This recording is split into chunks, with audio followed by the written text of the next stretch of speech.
नमस्कार, स्वागत आहे तुमचं food as a medicine 100 day जर्नीच्या 61व्या दिवशी. तुम्हाला माहिती आहे का, बॉडी ट्रान्सफॉर्मेशन आधी माइंडसेट बदलतं.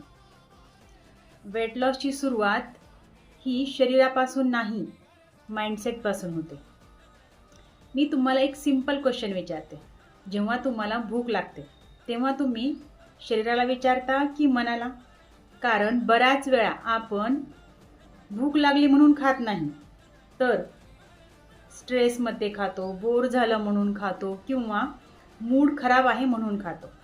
आणि इथूनच खरा प्रॉब्लेम सुरू होतो.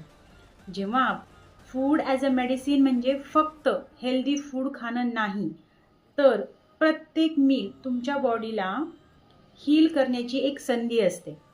जेव्हा हा विचार बदलतो तेव्हा वेट लॉस आपोआप सोपा होतो. जे लोक फूडकडे मेडिसिन म्हणून बघायला लागतात, त्यांच्यासाठी हेल्दी ईटिंग ही एक हॅबिट बनते. जर तुम्हाला हे पटलं असेल तर मला कमेंट करा. माइंडसेट. स्वस्थ आणि मस्त जगा. Fun food fitness doctor Swati सोबत. धन्यवाद.